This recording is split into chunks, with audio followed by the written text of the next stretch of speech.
All right, Sheamus, my old buddy, compadre, enemy, guy I used to live with. He would wake me up at 6 o'clock in the morning. We're both hungover, playing the guitar.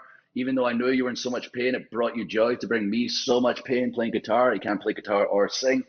Let's look back Yes, it in our is. long, storied history. Check out some of our moments because it's amazing how fast time goes. My goodness. There's still plenty more to go, but let's check out some of the highlights thus far. And let's bring Wade out of retirement. Let's and beat the crap out of him.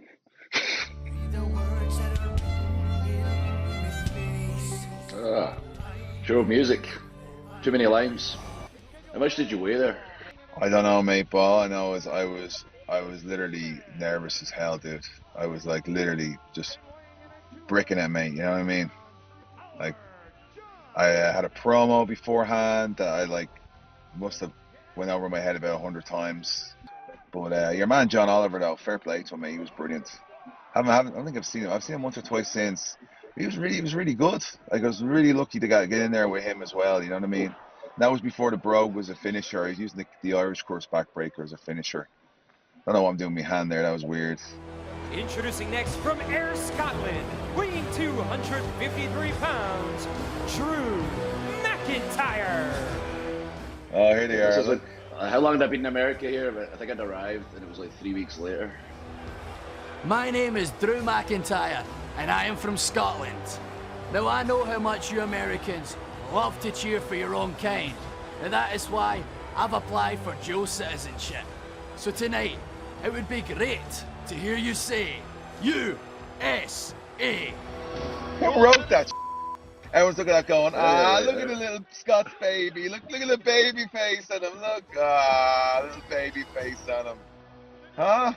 Look at you. Look like a child. You look like a child. I was a child. I was like 22 at the time. And then I remember afterwards on MySpace, people kept adding me, like lots of friends. I was like, ooh, lots of people want to be my friend for some reason, forgetting that WWE is pretty big, and that's why they're all trying to add me on the MySpace.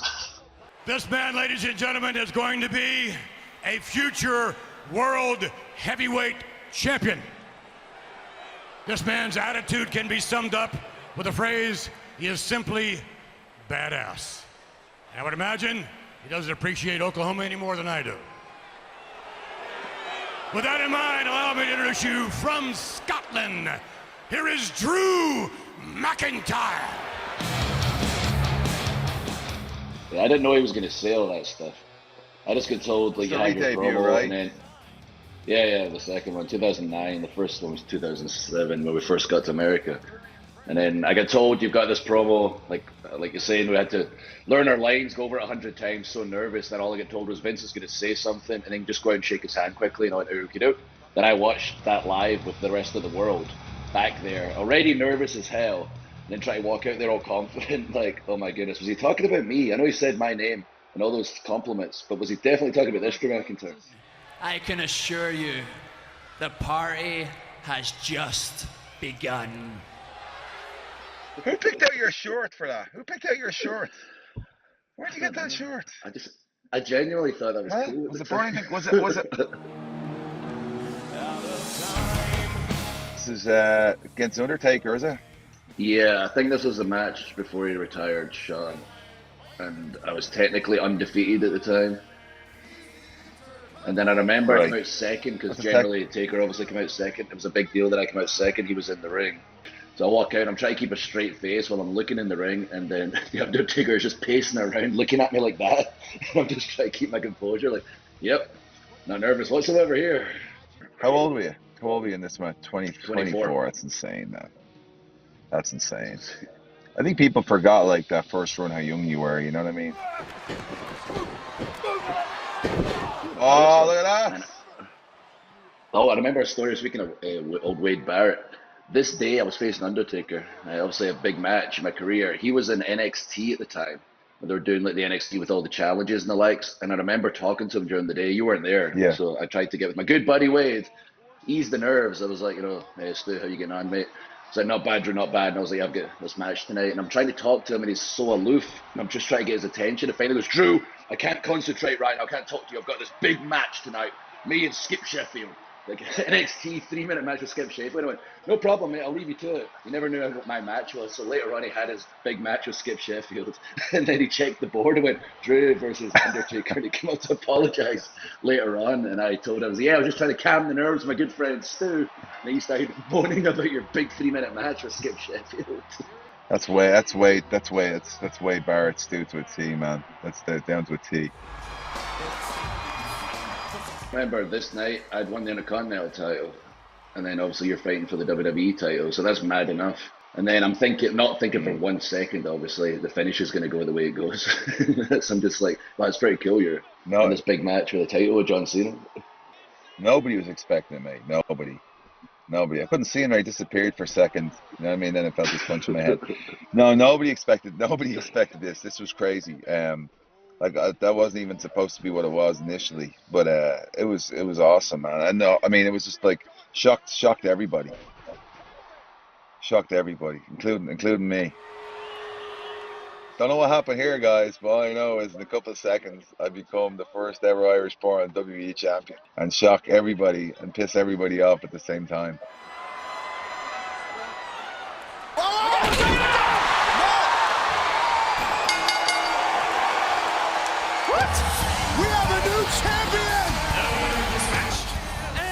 What a night, mate.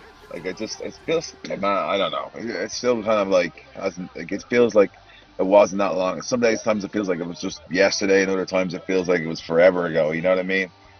But that was insane. People were so angry, mate. People were so mad. It was awesome. It was so awesome. His opponent, accompanied by 3MP.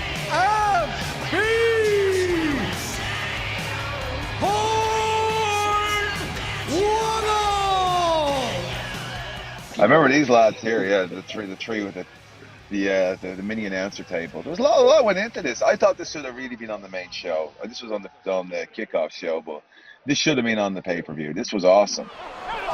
He's pulling his tail. Wrestlers not supposed to have tails. Hey, look out!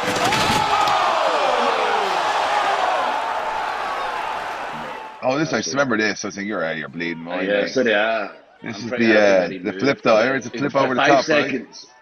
Yeah, and he moves 5 seconds prior to where he's supposed to. So I just jumped through a table for no freaking reason. Like, he's gone, and I see it, and I still go. Because I guess I'm running so fast, I can't slow myself down. I've already committed. Or I could have waited 2 more seconds. That was a crazy match. Definitely should have been on the main show. Like, everyone on the highlights feet. Of the show, for sure. September this year will be 14 years since we arrived in American soil. 14 years. And I still can't understand the word you say. You need to FaceTime Grado a couple of times a week and that'll get your Scottish accent back. What a beautiful moment, Drew. Look at him. About to cry. You know, it's finally won it. The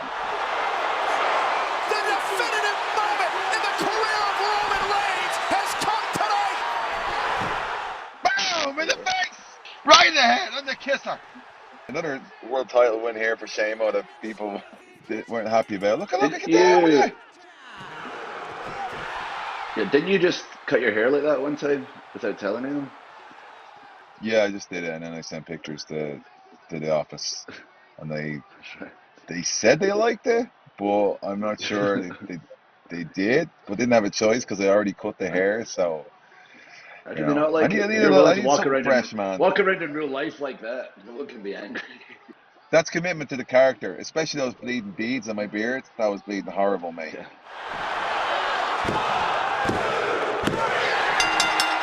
There you go!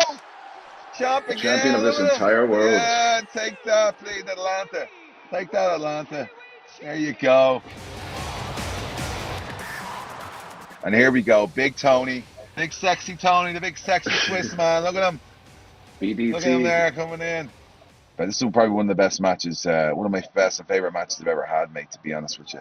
You guys are freaking awesome together. Every match was different. Everyone told a different story. We absolutely baked the crap out of each other. It was so much fun. And I have to admit, man, before that, after the League of Nations, I was having a little bit of a lull, you know what I mean? I was like, you know, I was off the boil a bit. I wasn't happy where I was at.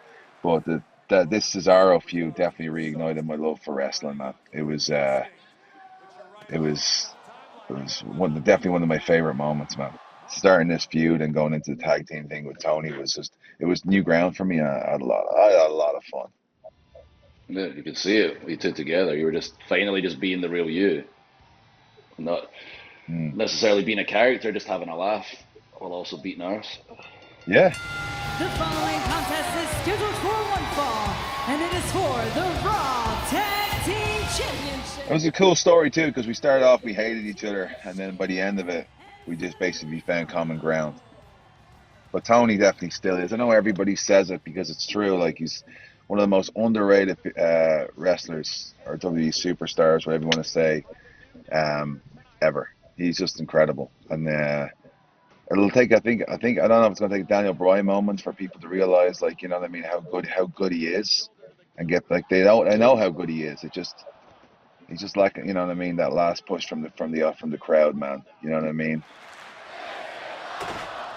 Wait a minute, what the? Wait, look at what? Trouble in paradise! Right on the ear of Cesaro. Cesaro's illegal, he never made the tag! Kobe thought he made the tag! Cesaro sacrificed himself! We got new champs! The thing as well, the false tag by Tony. Tony's always thinking, mate. Always thinking. When I say it's somebody who can think outside, who always thinks outside the box, that's Fit. Fit is incredible. And you think about that mind, you know, like Tyson Kidd's got a great mind for wrestling as well. And Cesaro is, again, he's on another level as well. Kind of reminds me like dealing with Fit, because he's always thinking of stuff that's outside the box. And that tag as well, the faking the tag. I don't think we've seen that before. Great.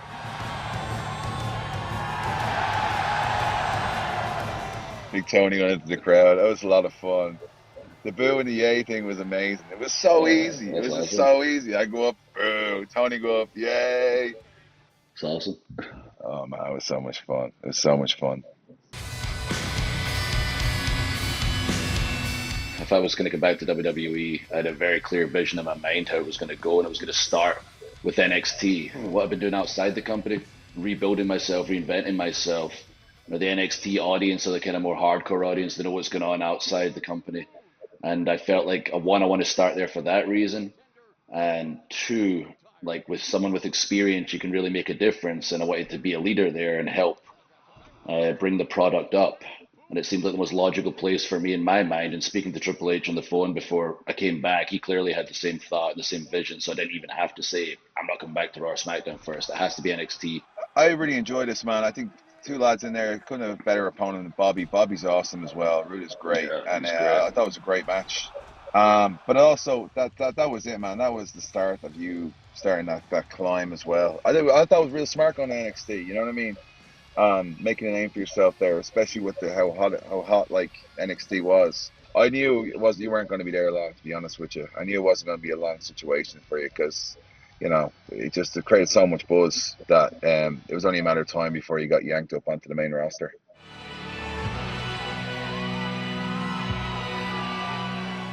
All right, so we got the tag match here. Myself and Shane McMahon against Roman Reigns and The Undertaker. Now, remember, I think we saw the clip earlier of me and Taker, and you see us when we're standing face to face with each other. It looks like a full-grown badass man versus a child, and I was very conscious about having this particular moment in this match, so that we could see it's no longer a child versus a full-grown man. It's okay, this guy could absolutely fight and take this guy, especially in my eyes how scared I was the first time. This time, I'm ready to throw down and the boys become a man. But the biggest thing of all for all of us in this match was Taker just had the match with Goldberg that didn't go particularly well. And we wanted to give him a hell of a match. Our first match out, Extreme Rules in Philly, crowd are wild, and things went really, really good in this match.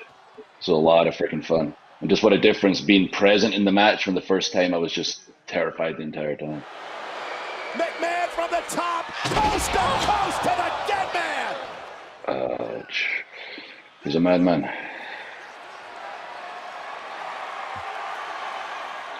This is one of my favorite moments ever. My favorite images that I've been part of. Kind of rising up like a horror movie character, on the horror movie character. Easy for me to say. Damn it, Roman. That was cool. What number did you come in? There you are, 22. So there's only 8 more people to go, and the thing I remember Oh. most about this is how sweaty you were at the end of it. You weren't even in for that long. You're just the world's sweatiest man. I'll be a sweaty mess. I'm always a sweaty mess at the end of these things. Just a sweaty mess just walking out your house. All right, just Christy. Christy's hanging on. Christy's hanging on. Ooh. By the way, I had a what you call those things you have? Look at the eye on me, the left eye. I had a Shiner. sty or something. I had a sty in my eye. Oh, aye. Yeah, the rumble. I was absolutely raging. I was raging, man.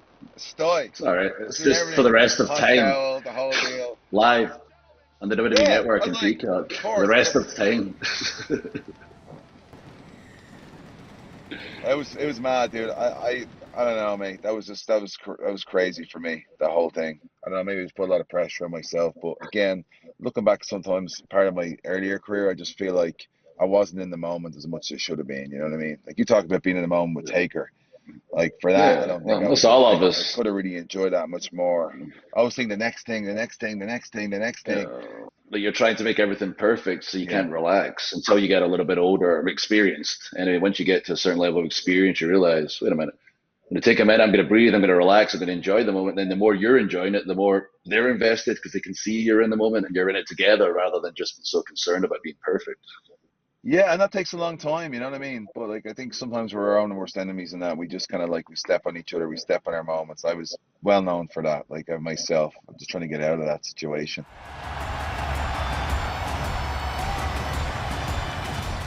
This was awesome, man. I'm not gonna lie, this was awesome. Like, for a few years at that point, like this was my kind of moment to show, like basically it's now or never. Is this guy ever going to be able to show he belongs at the top of the card? And getting a moment with someone like Brock Lesnar, this was really a huge opportunity. And the crowd, the thing was, I could feel the crowd rumbling, like he's going to do it. And there was no reason, based on the storyline at the time, that you would think Drew McIntyre was going to walk out and eliminate Brock Lesnar until you saw the visual of us in there together. He's so freaking good. And Ricochet. That bump. That was awesome, man. The place lost its mind, mate. The place lost its mind. Biggest reaction I've ever heard. This is almost as big of a reaction to knocking out El Romo.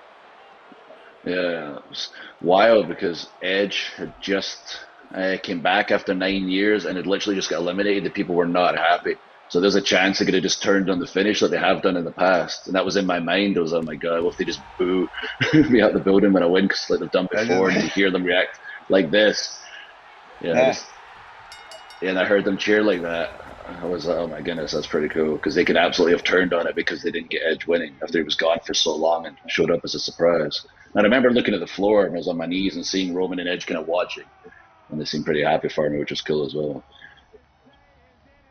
Yeah, no one wanted to see Roman win. No. It was awesome moment, man. It was awesome, dude. Yeah, and because it was him, it made it just that much bigger of a reaction. He's so established, and everyone just assumed it was going to be him. And they caught them by surprise when it was me. I was falling off there, losing my balance. Great moment, though, mate. Oh, here we go, right? CW. Well, that's the first one. Look at this.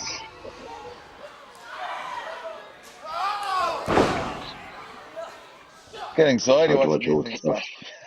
I'm just watching my terrible footwork. What are you doing? What are you doing? What are you doing that? Oh, wow, I took a backdrop. I don't really take backdrops. Oh, yeah, the fiery red hand. Oh, there's fiery red hand. You could have jumped higher than that. You should have jumped higher than that, couldn't you? Oh, that was a terrible finish for me. Wouldn't make sense. Terrible. I can't believe I lost to that. I gotta bring that back because nobody's doing it. The flatliner. I don't think you do. The Scots drop. I don't think you do. You don't need to bring it back because you already stole my finish. That Claymore thing of yours. You know what I mean? Right. The Claymore hurts me as much as I hurt my opponent. A brogue light. A brogue light, they call it over here. Brogue light. You just, the lazy version, you just stand up and just kick your feet like a ballerina, then throw your other leg up. I'm jumping through the air like a mentalist, taking myself out to take my opponent out. Oh my God, caught with a Claymore! McIntyre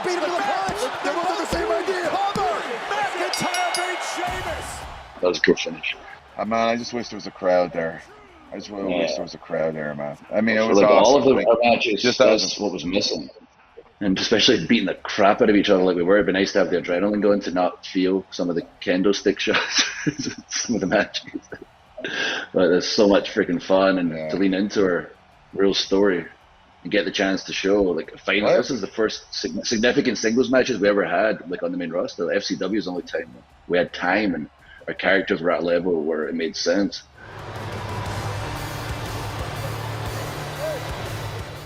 Yeah, we knew this was going to be. We really were hoping this was going to be a WrestleMania. That's where we felt that the feud, should basically, climax. You know what I mean? It should come to an end at WrestleMania. And I fought as hard as I could. We both did, kind of to make that happen. But like you can only do what you can do. And it's. If you watch the pre-match video, the like the build-up video, you see it was really WrestleMania worthy. Just the story that we have, the real story, and we can go back around. And there's next year's WrestleMania. Then we'll get the fans back. It'll be new again, but it certainly was disappointing we never got to do it at Mania. Again, Sheamus launched by McIntyre. Are we just gonna do the best of Drew? What is it? What is it? Just Drew beat me up. That's all that happens. It has beat you up for 20 straight minutes. Do you remember? You're so tough. You survived 20 minutes though. Oh yeah, I remember. I've been concerned about this one. Like, well, I hope this goes well. I'll just assume it will. Yeah. This is after suplex me on the floor, right? Yeah, suplex you on the floor, then you put me through a table. And I bet the suplex on the floor was so much worse. Oh yeah, I remember liking using the corner of the table there. Something different. McIntyre drops Sheamus. He's lucky. All I can say is he was lucky. If that table hadn't been there, I definitely would have won. So, I mean, who leaves a table in the ring? Huh? Who leaves a table? Those virtual people going wild. We need a crowd. We gotta do this again, run it again in front of a crowd. Ideally, WrestleMania, 80,000 people. That seems reasonable. It's not an unreasonable request, I think. Listen, at the end of the day, like I'll harp on what I want, but like during that whole pandemic era, the COVID era, like the PC and stuff, like there's no doubt about it that like we kicked ass. Me on SmackDown initially, Drew on the other side. People look back in that era now in about, I'd say, 10 years time, and you know what I mean? And look back at some of the matches that were in there were phenomenal. Like there's like so many good belter of matches that were had, not just by us two, but by a majority of the roster. You know what I mean? It was like once we embraced it and we went out with it, there was just so much stuff that's come out the other side. That if you put that in front of a crowd, it's going to be 10 times better. So as good as people thought those matches were, like with that live crowd and adding that atmosphere to a great match, like the live crowd make an average match good, a good match great, and a great match legendary. And we could have some legendary matches with the crowd. Well, Drew, we had the crack tonight, just looking back in our careers and chatting about it and talking about how much better I've always been than you, which is, it's just real life, really, you know what I mean? Including how lucky you were in those last couple of matches. But let's be honest, mate, there's going to be plenty more ahead of us. But as for now, that's just what went down.